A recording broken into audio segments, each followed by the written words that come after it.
Hadis yang sekarang kita bacakan adalah Ali radhiyallahu anhu meriwayatkan sabda Nabi sallallahu alaihi wasallam, "Ta'awwadhu billahi min jubbil hazan aw wadil hazan." Qila ya Rasulullah, "Wa ma jubbul hazan?" Qala wadil hazan. Aw wadil hazan. Qala wadin fi jahannam tata'awwadhu minhu jahannamu kulla yawmin 70 marrah. A'addahu Allahu lil qurra'il mura'in. Berlindunglah kalian kepada Allah dari lembah al-hazan. Al-hazan artinya kesedihan ya. Lembah kesedihan. Berlindunglah kalian kepada Allah dari lembah kesedihan. Ditanya kepada Nabi SAW, "Wahai Rasulullah, apakah lembah al-hazan itu, lembah kesedihan itu, sehingga kami harus berlindung darinya?" Beliau menjawab, sebuah lembah di neraka jahanam, yang neraka jahanam sendiri berlindung darinya 70 kali setiap harinya. Ia disediakan oleh Allah untuk para pembaca Al-Quran yang riya. Pembaca Al-Quran yang riya. Saksi bahasan kita. Jadi kalau saya rasionalkan begini, kalau ada di antara seseorang, bukan di sini insya Allah, punya luka di tubuhnya yang sudah borok, rusak. Misal sudah menghitam, baunya nggak enak, gatal, ya, sakit, berkumpul semua rasa-rasa di situ. Seseorang di antara kita pasti berharap hilang gitu, ya. Kalau ada luka di tubuhnya, kemudian luka itu misalnya sudah membusuk, sudah bau, ya, gatal, segala macam ada di situ. Ya, kadang-kadang ada penyakit seperti ini. Maka orang ini berharap bisa hilang dari tubuhnya, ya, masalah itu. Makna ini, ya, makna contoh tadi saya kasih contoh adalah semakna dengan makna sabda Nabi SAW tadi. Jadi di neraka jahanam ada lembah hazan, lembah kesedihan yang disiapkan untuk para pembaca Al-Quran yang riya. Kenapa dikatakan lembah kesedihan? Karena mereka ibadah, tapi masuk neraka, gitu kan. Maka mereka kesedihannya menumpuk di situ. Karena ibadahnya bukan karena Allah, ibadahnya untuk, ya, manusia. Maka kata Nabi SAW, neraka jahanam sendiri, kayak tadi kita ibaratkan kalau manusia fisik, ya, berlindung kepada Allah 70 kali dari lembah itu. Minta supaya lembah ini tidak ada sebenarnya. Tetapi Allah sudah letakkan di situ. 70 kali neraka jahanam minta berlindung darinya karena busuknya dan rusaknya lembah itu. Sebagian ulama menjelaskan makna daripada neraka jahanam berlindung darinya. Kata-kata berlindung dalam bahasa Arab biasanya berlindung dari banyak hal, ya. Berlindung dari bau, dari rasa, dari, ya, interaksi, ya, dari warna, semua itu masuk di dalamnya. Berarti neraka jahanam sendiri berlindung dari lembah ini. Tinggal kita yang titik beratkan Bapak Ibu sekalian, ternyata lembah di neraka ada dan setiap dosa akan ada siksaannya masing-masing.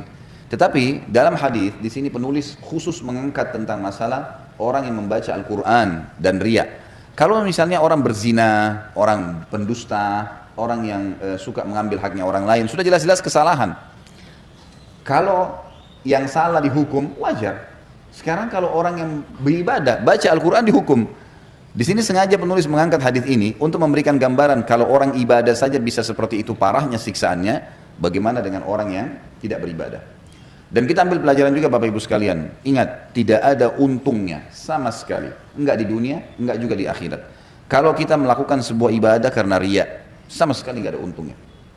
Apa manfaatnya? Apa yang antum sedang kejar? Pujian orang, sudah pernah saya bahasakan. Pujian orang itu hanya sepanjang lidahnya. Kamu hebat ya, kamu pintar ya, kamu cantik ya, kamu gagah ya, kamu kaya ya. Apa yang kita dapatkan dari pujian itu? Tidak ada sama sekali. Ingat, kita juga diingatkan oleh Nabi SAW untuk tidak boleh memuji ibadahnya orang. Tidak boleh. Contohnya adalah hadis riwayat Imam Bukhari Muslim. Pernah ada seorang sahabat sholat khusyuk sekali. Masya Allah ibadahnya, sholatnya khusyuk. Di ujung masjid. Nabi SAW duduk di tengah-tengah masjid. Tempat, ya, mihrab beliau. Lalu ada satu sahabat dari Nabi SAW berkata, orang itu luar biasa sholatnya ya. Maksudnya Masya Allah nih. Rukuknya, sujudnya, semuanya khusyuk nih. Kata Nabi SAW, kalau kau ucapkan didengar oleh dia, kau telah membinasakannya. Kau telah membinasakannya. Karena kalau kita puji dia, tadi kamu sholat Masya Allah ya. Misal, kita niatnya sebenarnya baik aja. Karena orang ini memang kita kagum ibadahnya. Maka sudah cukup untuk membuka pintu riya pada dirinya. Ya. Tadi mungkin dia khusyuk, sekarang tiba-tiba syaitan bisikin, tuh kan kamu ketahuan, kamu hebat, kamu begini. Dia iyakan, batal. Ingat kata ulama, riya itu, ya, bisa berlaku setiap saat walaupun ibadah itu sudah berlaku beberapa tahun yang lalu. Misal gini, kita haji 10 tahun yang lalu. Sudah berusaha menjaga nih supaya tidak ada yang tahu. Ataupun orang tahu yang sudah pernah haji, alhamdulillah. Sebatas itu saja misal. Ya. Mungkin waktu kita tawaf sempat menangis waktu berdoa kepada Allah. Mungkin pada saat di Arafah kita sempat menangis. Mungkin kita merasa kenikmatan waktu sujud di depan Ka'bah di Masjid Haram. rasanya nyaman. Selama ini kita kontrol, nggak pernah ceritain ke orang. 10 tahun kemudian, ada tetangga atau ada kerabat baru pulang haji. Lalu dia bilang, kemarin itu padat sekali, tapi enak loh haji itu. Misal. Kemudian dia bilang, saya saking enaknya ibadah itu rasanya sampai nggak tahan. Waktu tawaf, saya lagi tawaf nangis. Misal. Sebenarnya nggak ada gunanya ya, dia ceritain itu nggak ada gunanya untuk apa? Orang nggak ada nanya, nggak ada sebabnya, nggak ada. Diceritain sama dia. Ini sudah terbuka pintu riya nih. Syaitan, ya, namanya musuh. Dia akan berusaha menunggangi kesalahan orang kepada orang yang ada di sekitarnya. Maka dia berusaha agar kita yang sudah 10 tahun lalu haji, tuh dia juga khusyuk. Kamu kan juga khusyuk, ceritain juga pengalamannya. Oh iya, saya juga rasain dulu tuh 10 tahun yang lalu. Ini padahal sudah 10 tahun berlalu. Mungkin nggak riya. Sekarang bisa jadi riya tuh. Jadi riya itu bukan hanya pada saat ibadah sedang dikerjain. Jadi jangan Bapak Ibu anggap, tadi saya sudah sedekah, ikhlas kepada Allah. Berarti besok bisa saya ceritain. Nggak bisa. Diceritain besok, diceritain tahun depan. Niatnya riya terhapus dari buku amal. Gitu. Jadi usahakan mulutnya dikontrol, jangan ngomong apapun. Ya. Tidak perlu orang tahu. Lebih baik kita dikenal di langit daripada kita kenal di dunia, di bumi. Di langit semua kenal kita, malaikat kenal semua orang soleh. Untuk apa di bumi kita dikenal teman-teman sekalian? Dan semua orang yang bisa mengontrol ibadahnya di dunia sehingga ikhlas karena Allah, dipastikan efeknya kepada orang sekitarnya besar. Plus lagi, artinya orang nanti akan dapat petunjuk dari dia saja. Mungkin dia hanya ke masjid, orang tiba-tiba ikut dengan dia ke masjid. Mungkin dia tidak ngomong. Mungkin kalau dia lewat ada orang minum khamar, khamarnya dibuang gara-gara ditahu ini orang soleh. Tiba-tiba orang dengan sendirinya patuh dengan Allah tanpa dia ngomong gitu. Perilakunya bisa jadi petunjuk, gitu kan? Orang yang bisa mengontrol ibadahnya di dunia, dipastikan pada saat dia sudah meninggal, Allah Subhanahu Wa Taala akan bongkar ibadah-ibadahnya untuk jadi pelajaran buat manusia. Jadi nggak usah repot-repot ceritain. Allah punya cara.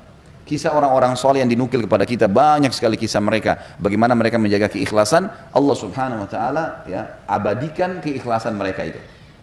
Seperti kisah Imam Malik misalnya, rahimahullah, gurunya Imam Syafi'i yang meninggal tahun 179 Hijriah. Waktu beliau menulis buku kitab Muwatta, ya.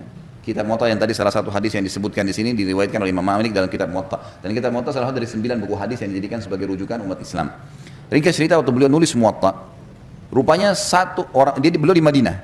Akhirnya ulama-ulama yang memang menganggap Imam Malik sebagai saingannya, ya, ada orang begini subhanallah, menuntut ilmu untuk bersaing dengan para ulama. Ini nggak boleh. Ini akan disiksa oleh Allah SWT di neraka. Kata Nabi SAW, siapa yang belajar ilmu untuk menyaingi para ulama, gitu kan, maka dia akan dimasukkan ke dalam neraka jahanam. Ya.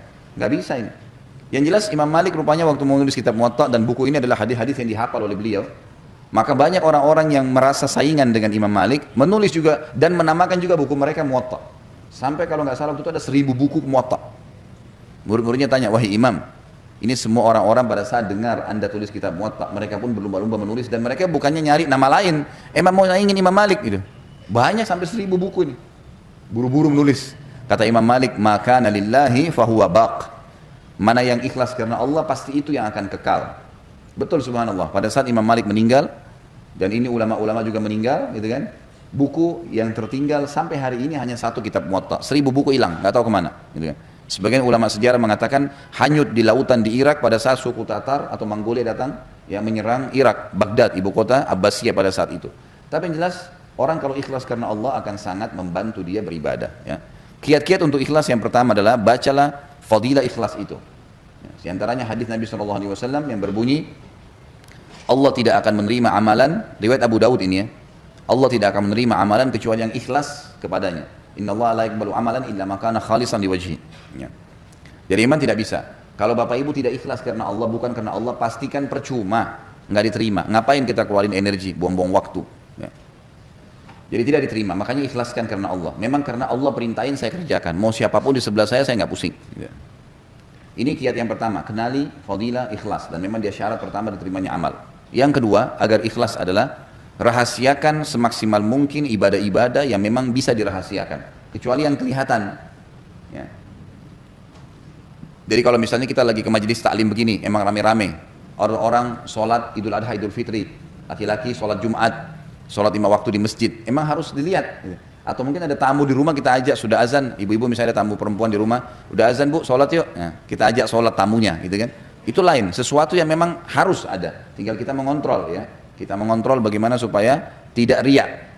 Jadi kalau ditawarin oleh syaitan jangan diiyakan. Ya. Tuh orang tahu kamu yang ajak kamu dapat pahala. A'udzubillahi minasyaitonirrajim. Karena setiap ibadah akan tersirat riak.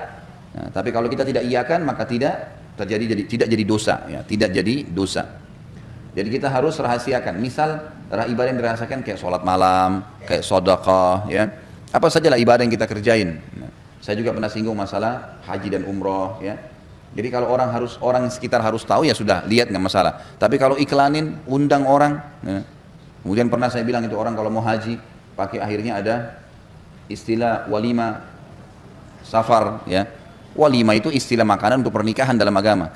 Tapi di Indonesia yang penting ada bahasa Arabnya, ya. Walima safar, makanan pengantin untuk orang safar, apa hubungannya? Ya. Apa isinya? Iklanin kalau saya mau pergi haji. Ya. Untuk apa diiklanin ini? Apa manfaatnya? Pernah saya tanya, untuk apa Bapak Ibu sekalian? Ya untuk kami didoain Ustaz. Untuk apa didoain? Ya mau pergi haji itu Anda yang doain kita, gitu kan? Untuk minta maaf. Untuk apa minta maaf pada saat mau pergi haji? Orang minta maaf itu setiap saat. Jangan meninggal, jangan tidur malam hari ini kecuali Anda sudah minta maaf sama semua orang yang pernah buat salah, karena kita bisa meninggal, ketemunya akhirat, bahaya gitu kan. Jadi nggak ada alasan. Maka lebih baik nggak usah. Oh nggak enak sama tetangga kalau nggak acarain seperti mereka, nggak ada ceritanya, nggak enak. Kita punya syariat, nggak boleh. Bahkan para ulama salaf dulu, mereka ada yang pergi jihad, pergi haji, pergi umrah, tidak ada yang tahu, tidak ada yang tahu. Dinukil dalam sebuah kisah Abu Bakar radhiyallahu anhu pernah membantu seorang ibu janda, tidak ada yang tahu.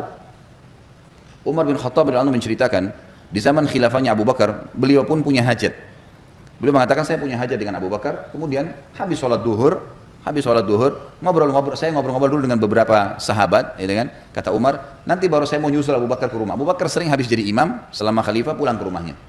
Maka Umar pun nyusul, pikirannya Abu Bakar di rumahnya. Abu Bakar sudah nggak ada, kemudian Abu Umar memberikan salam dari depan rumah, Assalamualaikum warahmatullahi wabarakatuh. Dijawab oleh istrinya Abu Bakar, ya. Lalu Umar berkata, mana Abu Bakar?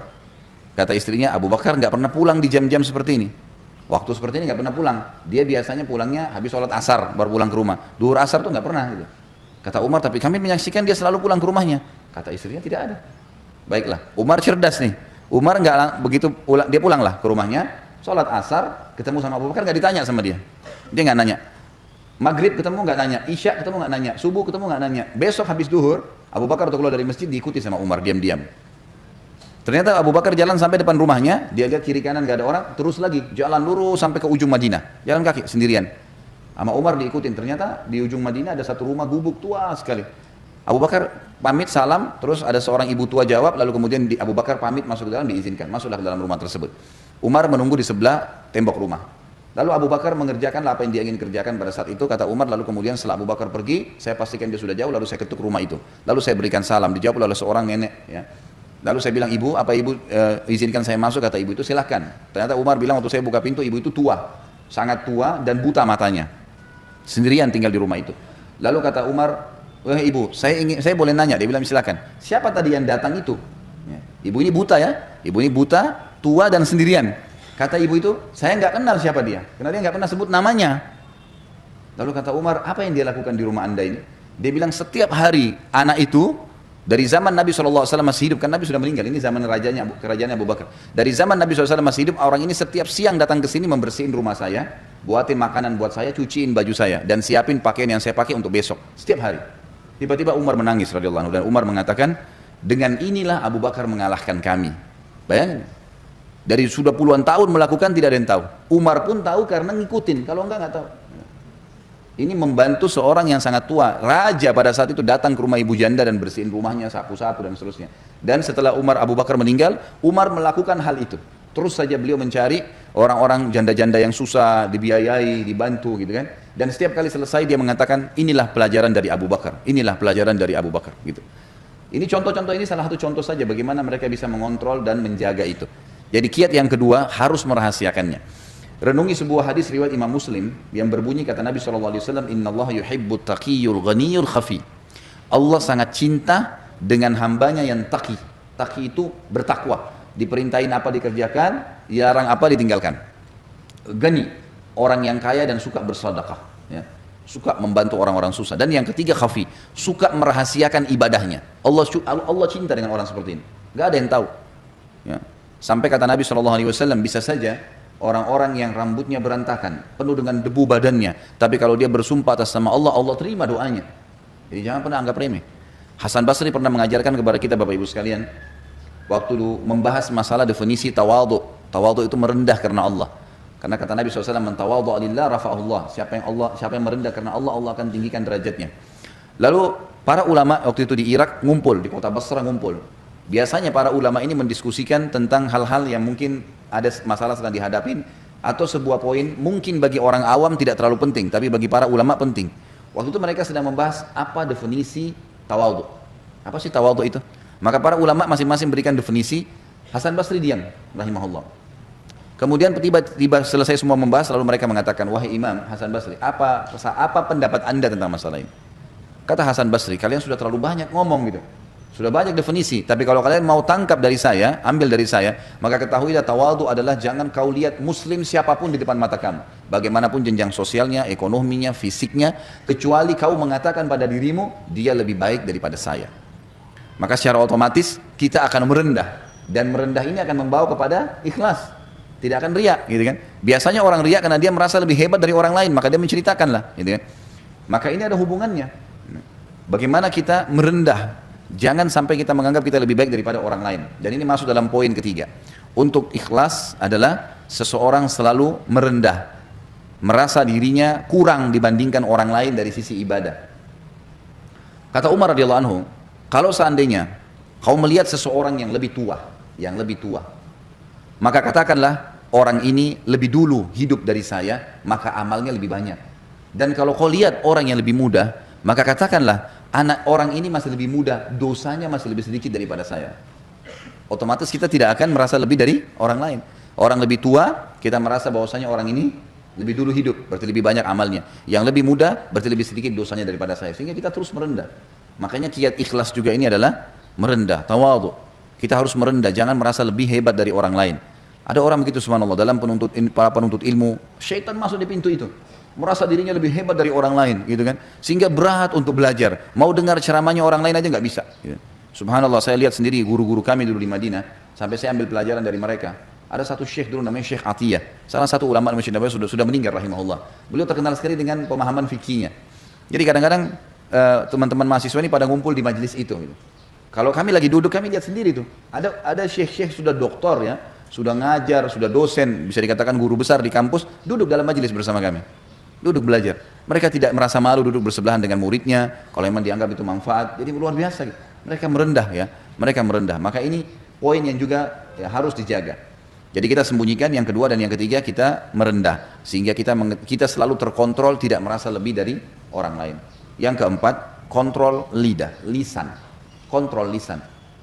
Setiap mau ngomong, berhentiin.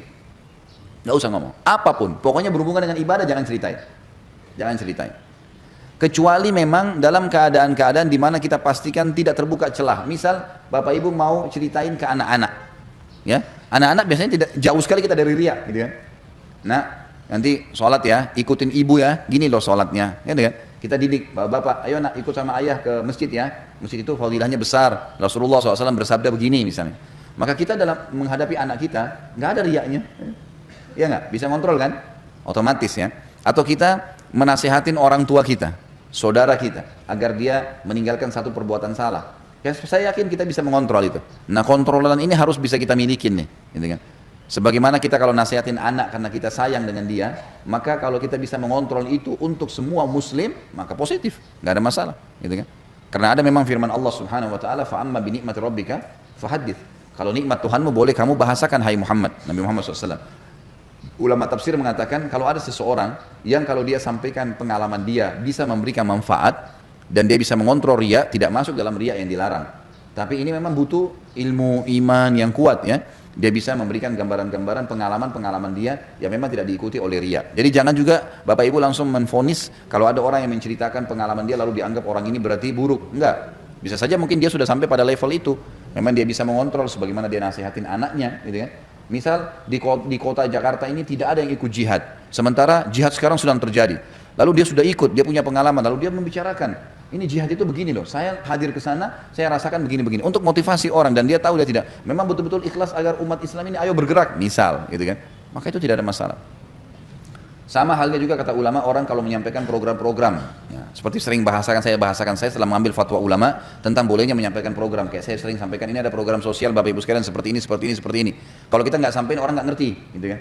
Maka harus disampaikan teman-teman yang minggu lalu waktu datang teman-teman dari yang mengantar bantuan ke Syria. Memang mereka pengalaman di lapangan. Mereka harus sampaikan. Memang kami buka sekolah tahfidz Quran, kami membuka pabrik-pabrik roti buat memberikan makan ke orang-orang dan harus diceritain untuk orang jadi tahu supaya memang mereka termotivasi mengerjakan ibadah itu. Tapi kalau dia juga menceritakan itu karena dia ingin dipuji ya sama, berarti masuk dalam bab riya. Baik, itu saya tambahkan karena memang ada disebutkan di sini tentang qurra'ul mura'in ya. Orang-orang yang baca Quran karena riya, tentu ini contoh, maka semua juga masuk dalamnya seperti sholat karena riya, sedekah karena riya, dan seterusnya.